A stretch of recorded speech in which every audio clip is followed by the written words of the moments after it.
നടേശപുത്രനെ സമ്മതിക്കണം. കോട്ടയം പോലുള്ള ഒരു മണ്ഡലം തെരഞ്ഞു പിടിച്ച് കണ്ടെത്തിയതിൽ കഴിഞ്ഞ തവണ വയനാടായിരുന്നു. ഒരുവിധം തടി കേടാകാതെ രക്ഷപ്പെട്ടു. ഇത്തവണ അച്ഛനും മോനും കൂടി ഒരു തീരുമാനമെടുത്തു. കമ്മ്യൂണിസ്റ്റുകാർ മത്സരിക്കുന്ന സീറ്റുകളിലൊന്നിലും മത്സരിക്കേണ്ടെന്ന്. എന്തിനു വെറുതെ അവരെ വെറുപ്പിക്കണം? പ്രത്യേകിച്ച് മുഖ്യമന്ത്രി പിണറായി വിജയനെ. മൈക്രോ ഫിനാൻസ് കേസ് എല്ലാം ഉള്ളതല്ലേ. അമിത് ഭായി സ്വന്തം തട്ടകമായ ആലപ്പുഴയിൽ മത്സരിക്കാനാണ് ആവശ്യപ്പെട്ടത്. സ്വന്തം നാട്ടിൽ പുല്ലുവിലയാണെന്ന തിരിച്ചറിവുള്ളത് കൊണ്ട് അത് സ്നേഹപൂർവ്വം നിരസിച്ചു. ആലപ്പുഴയിൽ മത്സരിച്ച സ്വന്തം നാട്ടിൽ പോലും 4 വോട്ട് കിട്ടില്ലെന്ന കാര്യം BJP നേതൃത്വം തിരിച്ചറിയും. അപ്പോൾ ശോഭാ സുരേന്ദ്രനായതുകൊണ്ട് നല്ല പ്രകടനം കാഴ്ചവെക്കുന്നുണ്ട്. കോൺഗ്രസ് സ്ഥാനാർത്ഥിയോടുള്ള പഴയ വിരോധം തീർക്കുകയും ചെയ്യാം.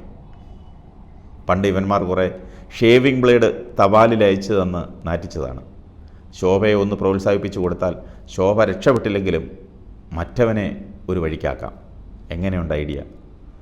കോട്ടയത്ത് വന്നിറങ്ങിയത് വേണ്ട പോലെ ഏശിയില്ലെന്നാണ് മാളവരുടെ അഭിപ്രായം. പോരാത്തതിന് മാതൃഭൂമി പണിയും തന്നു. 10% വോട്ടാണ് അവർ പ്രഖ്യാപിച്ചിരിക്കുന്നത്. പണി പാലിൻ വെള്ളത്തിൽ തന്നെ കിട്ടി. ഇക്കണക്കിന് പോയാൽ 10 ലക്ഷം വോട്ട് പെട്ടിയിൽ വീണാൽ 1 ലക്ഷം സ്വന്തമായി കിട്ടിയില്ലെങ്കിൽ കെട്ടിവെച്ച കാശ് കിട്ടില്ല. പൂഞ്ഞാറ്റിലെ പോപ്പ് കയ്യും തലയും മുറുക്കി ഇറങ്ങിയിരിക്കുകയാണ് കെട്ടിവെച്ച കാശ് കിട്ടാതിരിക്കാൻ. എന്താ ചെയ്യുന്നത്? വയ്യാവേലിയെ എടുത്ത് വേണ്ടാത്തിടത്ത് വയ്ക്കരുതെന്ന് അന്നേ അമിത് ഭായിയോട് പറഞ്ഞതാണ്, കേട്ടില്ല. അറിയാത്ത BJP ചൊറിയുമ്പോഴറിയും. കഴിഞ്ഞ ലോക്സഭാ ഇലക്ഷനിൽ സുരേന്ദ്രനെ പത്തനംതിട്ടയിൽ പറഞ്ഞു പറ്റിച്ചവനല്ലേ പൂഞ്ഞാറ്റിലെ പോപ്പ്. വോട്ട് തരാമെന്ന് പറഞ്ഞ് സുരേന്ദ്രനെ പറ്റിച്ചു. ആൻ്റെയുടെ കയ്യിൽ നിന്നും കാശ് വാങ്ങി വോട്ട് കൊടുത്തുവെന്ന് വൃത്തികെട്ടവന്മാർ പാടി നടന്നു. ഇപ്പോൾ അതല്ല പ്രശ്നം. പഴയ പൂഞ്ഞാർ മണ്ഡലത്തിലെ തലപ്പലം, തിടനാട്, മൂന്നിലമ്പ്, മേലുകാവ്, ഭരണങ്ങാനം, കടനാട് ഉൾപ്പെടെ 6 പഞ്ചായത്തുകൾ കോട്ടയം മണ്ഡലത്തിലാണ്. ഇവിടങ്ങളിൽ അത്യാവശ്യം നല്ല ബന്ധം ഈ പൂഞ്ഞാറ്റിലെ പോപ്പിനുണ്ട് താനും. അത് വിജയസാധ്യതയുള്ള സ്ഥാനാർത്ഥിക്ക് കൊടുക്കാനാണ് പോപ്പിൻ്റെ കൽപ്പന.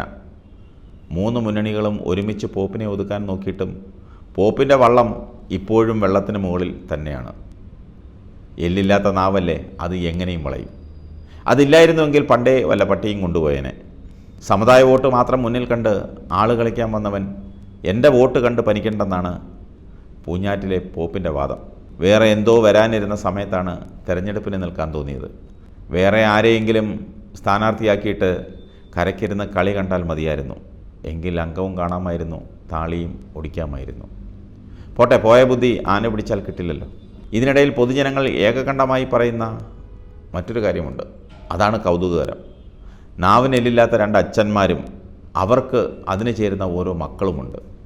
ഇവന്മാരെല്ലാം അപ്പപ്പോൾ കാണുന്നവനെ അപ്പ എന്ന് വിളിക്കും. കുറച്ച് കഴിയുമ്പോൾ വേറെ ചിലതും വിളിക്കും. ഒരു ഉളുപ്പുമില്ല. ചിലപ്പോൾ കെട്ടിപ്പിടിക്കും, മറ്റു ചിലപ്പോൾ കുതറി മാറും. ഒരു തന്തയും അയാളുടെ മകനെയും എല്ലാ പാർട്ടിക്കാരും ഒരുമിച്ച് തേച്ചു. ഈ ഒരു കാര്യത്തിലെങ്കിലും സകലരും ഒരുമിച്ച് കൂടിയപ്പോഴാണ് മലയാളിക്ക് വിവരമുണ്ടെന്ന് നാട്ടുകാർക്ക് ബോധ്യമായത്.